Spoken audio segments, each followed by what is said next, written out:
pessoal do 8º ano, tudo bem com vocês? Estamos aqui mais uma vez iniciando uma aula de Geografia e Sustentabilidade. Olha que legal, com essa turma aí que é muito massa, tá bom? Sou professora Vanessa, da Escola Municipal para Aulas Digitais e estou aqui sempre muito bem acompanhada, com ótimas companhias, né?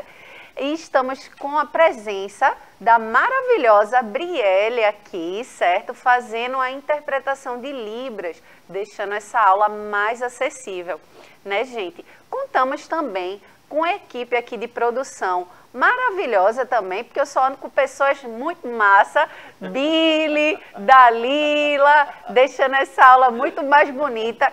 E olha só, o sorriso dele já tá aqui, ó, de fundo. Olha só quem tá comigo também, acompanhando nessa aula. Olá, meu povo, bom dia, é uma satisfação, um prazer imenso estar com vocês e fazendo parte dessa companhia maravilhosa aí da professora Vanessa, de Brielle, de Billy Paul, de Dalila, e esperando o seu Sansão. Estamos todos aqui para trazer informações geográficas e de sustentabilidade para vocês, numa aula show, preparada com muito carinho para vocês. Aproveita que é show de bola. Exatamente, né? Ele voltou, minha gente, tá aqui novamente com a gente, né? Para participar, para interagir, para tanto a gente se divertir nessa aula, né? Porque eu acho ele bem divertido e também, né, a gente fazer essa troca aqui de conhecimentos. Afinal de contas, a gente quer construir esse horizonte, né, de conhecimento, de aprendizado, certo? Antes da gente começar o tema da nossa aula, eu quero dar algumas informações para vocês, né?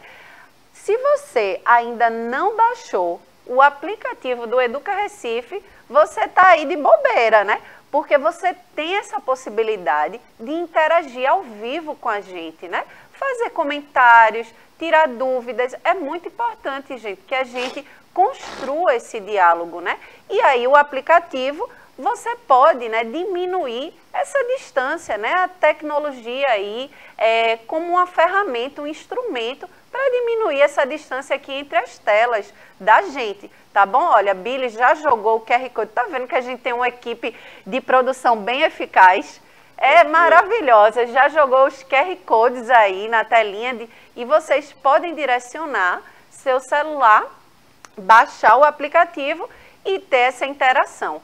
Mas caso você não conseguiu acompanhar essa aula ao vivo, né, pela manhã, você ainda tem a reprise à tarde e pode ainda acessar o canal do Educa Recife no YouTube, certo? E lá também você pode assistir a aula quantas vezes você quiser e deixar o comentário que a gente fica bem atento para poder respondê-los, tá bom? Mas sem mais delongas, né, já falei demais, já dei muita informação, vamos começar aqui a nossa aula.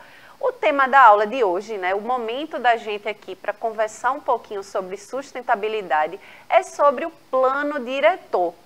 E geografia, vocês vão trabalhar a globalização e as desigualdades socioespaciais. É um tema que eu gosto bastante, viu, da geografia, é globalização, viu, professor Giorgio? Mas, bom, daqui a pouco o Giorgio chega para a gente conversar um pouquinho sobre esse tema. Mas antes, vamos conversar um pouco sobre o que é o plano diretor, né? Você sabe, já ouviu falar, né, nesse plano, o que é o plano diretor, né? Na aula anterior a gente falou um pouco sobre o estatuto da cidade, né? A importância de se ter, né, uma regulamentação, uma legislação para a gente deixar a cidade um pouco mais organizada, vamos dizer assim, né? Porque a gente falou sobre a questão do crescimento urbano, né? Nas últimas décadas, a população foi aumentando, as áreas urbanas foi crescendo, né? Se industrializando, estradas, automóveis, tanta coisa, construções, né? Moradias, e ela não teve tempo de se organizar, né? Muitas cidades, a gente sabe, principalmente falando da nossa realidade brasileira, cresceu de uma forma desenfreada, desorganizada, sem planejamento. E aí a gente falou da importância de ter esse estatuto e hoje a gente vai falar dessa lei municipal, que é o plano diretor, certo? Vamos lá. Antes de tudo, vamos refletir aqui sobre essa charge, né?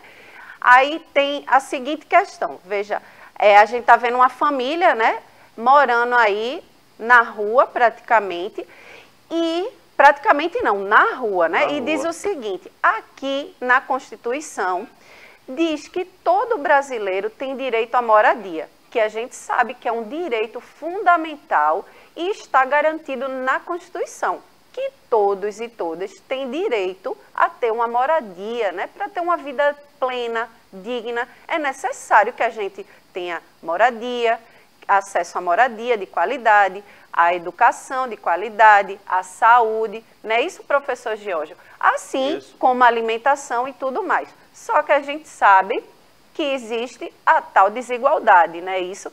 Que nem todos têm acesso a esses bens que está garantido na Constituição de forma justa e igualitária. Então aí, olha, na charge diz isso na Constituição e esses moradores aí de rua falando, né? Que todo morador tem direito a moradia, que todo cidadão brasileiro tem direito à moradia. E aí, ó, no outdoor, nessa plaquinha aí ao lado, tem uma família bem feliz, né? Vivendo bem e dizendo assim, moradia é um direito humano, como a gente estava falando. Só que a realidade, né, a vida real aí, não é bem assim, né? A propaganda diz que a moradia é um direito humano, mas não é bem isso o que a gente encontra na realidade. Então, vamos entender, né, a importância da gente ter uma lei que direcione, né, que crie bases para que a gente possa construir, né, coletivamente também, que é muito importante a gente falar, né, da participação, do engajamento. Por isso que a gente está falando aqui, porque a cidade do Recife, ela tem o seu plano diretor e a gente pode participar, certo? Então, vamos lá. Então, como a cidade é produzida, né? Como é que a cidade foi produzida, construída com esse desenvolvimento, né, das áreas urbanas? Ela foi produzida da seguinte forma, não oferecendo as mesmas oportunidades a todos os seus habitantes. A gente acabou de ver aí na charge, né, que na propaganda, né, o ideal era que todos tivessem esse direito, porque é um direito humano. Porém, na prática, né, na realidade, a gente sabe as condições, né, de moradia e de acesso. Então, as oportunidades, elas não são de formas justas e igualitárias. Outro ponto aqui, né, como a cidade é produzida. As disputas entre interesses, né, quem tem mais informações ou quem tem mais poder econômico, muitas vezes está aí, né, em destaque, né, morando de uma forma mais estruturada, mais organizada. E aqueles, né, que não têm tanto acesso à educação, por exemplo, à informação, né, não tem voz, não tem direito ali a participar, aí acaba ficando à margem, né, como a gente costuma dizer, à margem da sociedade, porque ele vai, né, ficando excluído, né, das grandes, do processo mesmo, né, de organização e de ter acesso a bens tão importantes, né, tão caros para a gente viver uma vida digna. E aí, olha, o que é que a gente vê? Pode observar bairros servidos de toda a infraestrutura e outros em situação precária, né, em áreas de risco e favelas. E aí, a gente falando do Brasil, né, a gente já disse sobre essa questão da desigualdade. E aí, veja, como é que a gente pode mudar a situação, né? A gente pode mudar nessa perspectiva, né, a gestão democrática, porque é um dos pontos essenciais do plano diretor. É uma construção coletiva. Quando a gente está falando de gestão democrática, a gente está falando da participação de todos e todas, né? É uma forma que a gente tem de transformar essa realidade tão desigual, não é isso? E aí, olha, o plano diretor é o seguinte, né? É o principal instrumento da política urbana brasileira garantido na Constituição Federal, reafirmada pelo Estatuto da Cidade, certo? Então, o Estatuto é como se fosse uma caixinha cheia de questões ali, e o plano diretor é aquela chave que vai abrir essa caixinha. Então, Por isso que ele é tão importante, porque é essa lei municipal que dá esse direcionamento, né, de como vai ser planejado o espaço urbano. E aí, veja, é uma lei municipal, vejam no slide, que deve orientar as políticas e programas para o desenvolvimento e o funcionamento da cidade, o que a gente estava falando, ok? E aí, por que esse plano diretor é tão relevante, né? Porque regulam o uso da área urbana em prol do bem coletivo, da segurança e do bem-estar do povo, bem como o equilíbrio ambiental. Então, por isso que é muito importante, né, isso, professor Giorgio, a gente ter essa lei municipal. Né, eu ia lhe fazer uma pergunta com relação ao plano diretor. Né? Geralmente, o que é que a gente entende por um plano diretor? Né? Um plano que vai dar direção. Agora, direção a quem? Para quem? O quê? Né? O que é que se espera de um plano diretor, principalmente para uma cidade, né, como Recife? Recife é a capital do estado de Pernambuco, Recife é a capital, inclusive em algumas propagandas do Nordeste, né, que se fala, né, porque tudo vem como o centro inicialmente partindo ou chegando de Recife, né, principalmente o aeroporto internacional, né, dos Guararapes. Então Recife é uma cidade que ela é polo, ela é centro, né, ela centraliza muita coisa. Então não é à toa que a gente tem a região metropolitana, né, do Recife, com quase, eu acho que mais de 9 cidades, né, circunvizinhas, fazem parte dessa ligação. Então veja a importância política e econômica que Recife tem para o estado de Pernambuco, para o Nordeste, para o Brasil como todo. Exato, né? Exato. Então esse plano diretor, professora, ele tem a participação popular na construção dele? Tem, sim, é importante, né? A gente, enquanto cidadãos, né, a gente pode participar do plano diretor. A gente vai ter outra aula para falar especificamente do plano diretor da nossa cidade do Recife. Hoje a gente vai falar, né, do aspecto geral, assim, do que é a relevância dessa lei municipal, porque todo município, né, ele tem, né, esse plano diretor. E aí, esse plano diretor, ele também evita, professor Giorgio, né, que a cidade cresça de uma forma bagunçada, desordenada, né? E aí dá esse direcionamento, cria essa base para que a cidade cresça de uma forma mais equilibrada, mais justa, né? Mais sustentável também, né? Da gente pensar, a gente já conversou sobre isso aqui, de pensar a cidade, por exemplo, mais verde, né? A gente está vendo tanto concreto nas nossas cidades, essas ilhas de calor que vocês estudam aí na geografia, em decorrência esse crescimento desordenado, né, da nossa cidade, e a gente sem pensar em uma cidade mais sustentável, mais verde, mais inclusiva, né, acessível. Então, tudo isso inclui nesse plano diretor, ok? Então, aí, olha, vamos refletir essa frase aí dessa ativista e escritora, né, Jane Jacobs, que ela diz o seguinte: desenhar uma cidade dos sonhos é fácil, né? Quando a gente imagina uma cidade dos sonhos, né? A gente desenha ali, literalmente, né? Colocar no papel, desenhando uma cidade dos sonhos. Mas para reconstruir, né, essa cidade que a gente muitas vezes, né, como a gente falou no início da aula, que foi crescendo sem planejamento, né? Todo o espaço urbano foi ali crescendo da população, crescendo indústria, crescendo todo aquele espaço.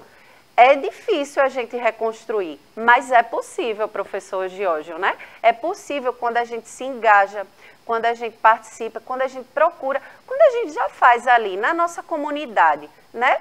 Tem aquele líder ali na comunidade que muitas vezes, né, vai cobrar, às vezes, de um vereador, né? Faz ali uma reunião, né, uma assembleia ali para saber quais os desejos, os anseios, né, da comunidade. Isso é muito importante. Dentro da sua própria escola também, né? Um grêmio estudantil, ele é importante, porque a escola também dialoga com o bairro, com a comunidade, né? A escola não se faz só, ela se faz com todos nós, né? E aí, veja, ó, desenhar uma cidade dos sonhos é fácil. Para reconstruir uma cidade existente, é fácil, né? Para reconstruir uma cidade existente é preciso imaginação. Então, é interessante que a gente imagine, né, uma cidade melhor, uma cidade inclusiva, uma cidade justa. Tudo isso é possível a gente imaginar. E como é que a gente pode transformar, reconstruir? É participando, né, se engajando politicamente, ok? Então, vamos lá, olha aí o que eu estava falando, participação e engajamento popular. Uma cidade humana, quando ela dá dignidade e acessibilidade para as pessoas que moram nela, né? Uma cidade sustentável, áreas verdes, limpeza urbana, né? Que a gente fala aí a problemática dos nossos resíduos, e energia renovável. Também é uma perspectiva de cidade sustentável. Agora também, professora, naquela parte da cidade sustentável, que você coloca áreas verdes, limpeza urbana, né, energia renovável, eu vou tocar aí num assunto que é importante que também a comunidade entenda, né? Nós precisamos entender que eu, enquanto cidadão, eu também tenho uma responsabilidade com relação principalmente a como eu destino o meu lixo, né? Os meus resíduos sólidos, né? Como a gente chama. Então é preciso que a gente, na comunidade onde a gente mora, a gente organize, veja qual é o dia que passa a coleta de lixo para não estar botando lixo. Passou hoje, hoje é quarta, né? Aí passa segunda, quarta e sexta, um exemplo, certo? Aí o lixo passa na segunda, você na terça-feira de manhã vai botar o lixo lá. Quer dizer, o que é que vai acontecer com aquele seu lixo? O cachorro vai rasgar, cavalo às vezes passa, né? Na sua comunidade eu sei que tem. Eu digo porque a gente vê cachorro, cavalo, às vezes boi, porco, né? Na comunidade. E você deixa o lixo lá e o próprio animal rasga a sacola e o lixo se espalha. Então vem rato, vem barata, vem insetos, vem doenças, uma série de coisas. Quando não, o alagamento nas chuvas com os sacos plásticos que entopem, né, os bueiros, o local por onde a água deveria escoar. E aí vem as enchentes. Então também é importante que nós, enquanto cidadão, enquanto morador da comunidade, a gente também é responsável, né, por isso. Não é só cobrar da prefeitura, mas também fazer a nossa parte. Quando a gente faz a nossa parte e a gente cobra porque o outro não faz, é muito mais fácil, é muito mais legal, né? Então, nesse sentido, a gente tem esse cuidado, tá? Exatamente, né? E dentro dessa perspectiva, a gente tem que entender, né, que a cidade é um bem coletivo, né? Então, se a gente quer uma cidade legal, imaginar uma cidade melhor, a gente também, né, tem que respeitar essa coletividade, né, do qual a gente faz parte, né? O uso, como a gente, né, utiliza nosso espaço ali, como é que a gente utiliza, né? Será que a gente está respeitando a nossa coletividade? É uma questão que a gente pode refletir, certo? Mas seguindo aqui, a cidade inovadora, né, que traga educação, empreendedorismo, uma cidade preservada, um incentivo e preservação dos patrimônios culturais, né, que é tão importante. A nossa cidade mesmo do Recife tem casarios, edificações aí que fala da nossa história, né? Edifícios históricos, ruas históricas, se a gente circular ali pelo Recife Antigo. Então, isso também é incluído no plano diretor. Outra questão, uma cidade, ela é integrada, né? Ela precisa de melhores opções de transporte e estímulo às centralidades, né? Então, tudo isso faz parte do plano diretor e que pode ser dialogado com a comunidade, né? Com as pessoas que vivem nas áreas urbanas, né? Na cidade. E aí, olha, a cidade que queremos, né? Que a gente quer uma cidade justa, equitativa, né?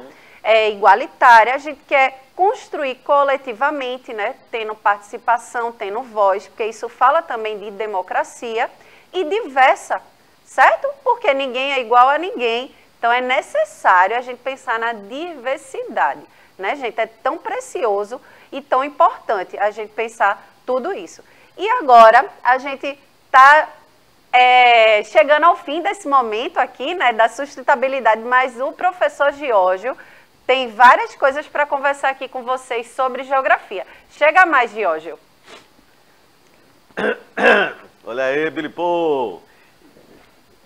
E o bom, meu povo, o bom é que eu vejo que o nosso assunto hoje, ele ficou bem certinho aí, dê um casamento perfeito, né?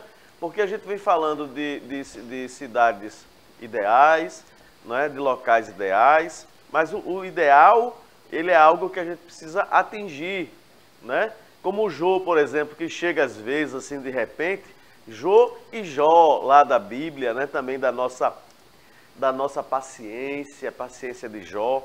Mas olha, a globalização e as desigualdades sociais. Meu povo, globalização já é um tema que a gente vem falando há um tempo, vocês já conhecem globalização, significa a mundialização, ou seja, sermos cidadãos do mundo e ao mesmo tempo o mundo interferir diretamente no nosso modo de vida, né?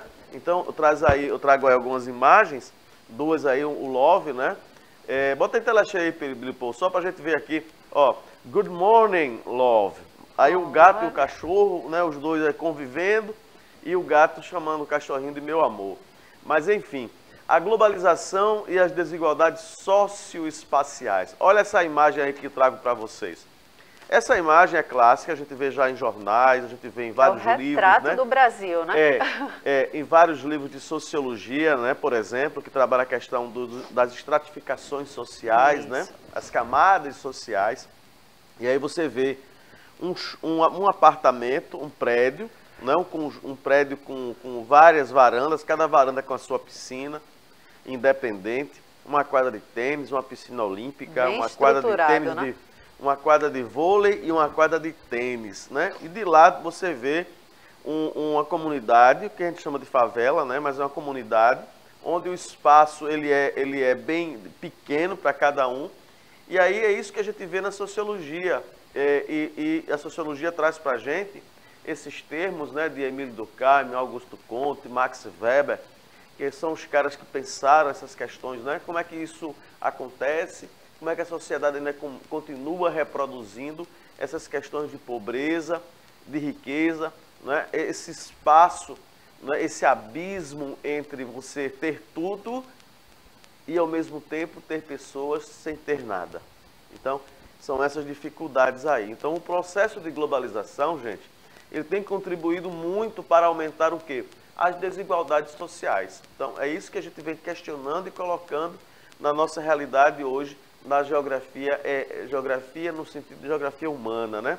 Então, ó, veja essa imagem aí. Um polo industrial poderia ser Suape, né, professora Vanessa? Né? Com todo o desenvolvimento, todas as oportunidades de emprego. E aí o que é que o texto coloca para a gente? Olha, diante do conforto e facilidades que desfrutamos, que são provocados pela globalização, fica claro que esse processo ele é irreversível, né? Ele não volta mais.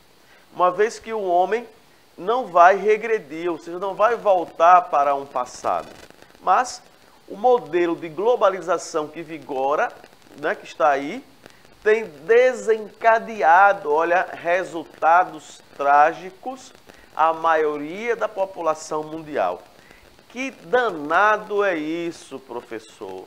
O que é isso que a gente quer dizer?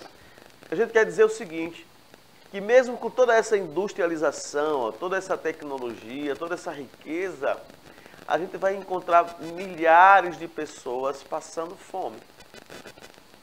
No Brasil, de um tempo para cá, a gente nunca viu tanta gente na rua. Eu tenho certeza que na sua comunidade você já tinha até esquecido, não é, daquele velho hábito que se tinha um tempo atrás, das pessoas batendo na sua porta, moça, me dê uma ajuda, me dê um pouquinho de farinha, um pouquinho de açúcar. As pessoas hoje estão ali na frente do mercado, a gente entra no mercado, às vezes a pessoa, me dê um dinheirinho, moça. Aí não, moço, só pode me dar um pacote de fubá, hein, Jô? Né? Você pode me dar um pacote de fubá, pode me dar um pacote de arroz, pode me dar um pacote de leite. Então as pessoas hoje estão pedindo comida. Isso é um reflexo, né? Um reflexo de quê? De que a globalização e de que a economia muitas vezes é o que a gente chama dessa economia neoliberal, né? O liberalismo econômico do século XVIII, agora é o neoliberalismo. A gente precisa encontrar agora um novo termo para explicar essa questão, certo? Então, ó, outro problema provocado pela globalização é o aumento, olha, acelerado do índice de desemprego em todo o mundo resultado dos avanços tecnológicos que tiram inúmeros postos de trabalho. Eu falava da tecnologia, do avanço tecnológico, né? Isso traz o quê? Isso traz, lógico, facilidades, rapidez na produção e, ao mesmo tempo, traz também o quê? Desemprego. Porque se você não tiver uma qualificação profissional, você não vai conseguir uma ocupação. Porque hoje requer de você, né, muito mais preparação. Antigamente, a gente terminava o ensino médio, né, que é o chamado segundo grau, estava beleza, eu conseguia trabalhar, conseguia me desenvolver, me organizar. Hoje, além do ensino médio, se eu tiver um curso técnico, um curso profissionalizante, uma faculdade, uma pós-graduação, então a gente, cada vez o mercado de trabalho está exigindo mais conhecimento técnico aprimorado da mão de obra. Isso está causando o quê? Desemprego. E o desemprego ele é muito grande. Hoje nós temos quase 15 milhões de desempregados no Brasil. É muita gente. Essa semana agora passou aí um mutirão em várias capitais, principalmente São Paulo, né, de pessoas ofertando emprego, né? Uma associação aí de trabalhadores fazendo um mutirão. Milhares de pessoas. Então a turma diz, poxa, a gente nunca pensou que tinha tanta gente desempregada, né? Só quando a gente vê. Então, por exemplo, uma doença rara, aí você chega no hospital que só trata daquilo, aí você vê uma quantidade imensa de pessoas. É quando você vai perceber que existe muito mais gente do que você pensa em determinadas situações, tá? Mais para frente, eu trago para vocês aí, ó, o grupo, ó, de países mais ricos do mundo detém juntos aproximadamente 25% da população mundial.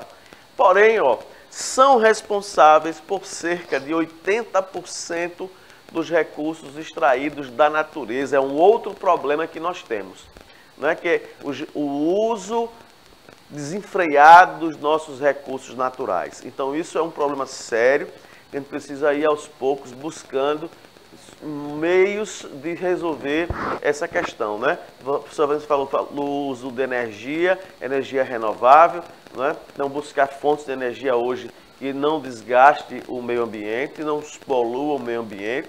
Então, tela cheia, Bilipô, só para a gente fechar aqui. Apesar do crescimento mundial, olha, na produção, o mesmo não acontece com o consumo, uma vez que o consumo cresce somente em países desenvolvidos ou em populações elitizadas de países subdesenvolvidos ou em desenvolvimento, ou seja, em uma restrita parcela dos habitantes do planeta. Então, a gente tem aí, claro, uma situação que precisa mudar, que é a divisão mais justa da riqueza produzida. Isso é uma dívida social antiga, não é? Não é questão de socialismo, é uma questão de justiça social. Então, no desafio que eu trago para vocês, olha, as tecnologias com as quais contamos hoje geram muitos benefícios para o cotidiano das pessoas. Nós temos uma vida melhor por conta disso. Então, aí debata com seus colegas, com o seu professor na sala de aula, discutam, reflitam, pense, tá? Eu passo para a professora Vanessa despedir de vocês e já me adianto, mandando um beijo para vocês, um abraço, fique com Deus. Professora Vanessa. Eita, que legal estar aqui novamente com vocês, né, gente? Obrigada por hoje, um beijo e até o próximo momento de estudo. Tchau, tchau. Tchau, meu amor, tchau. Não chore assim, meu bem, pois se você chorar, eu choro também. Tchau, galera!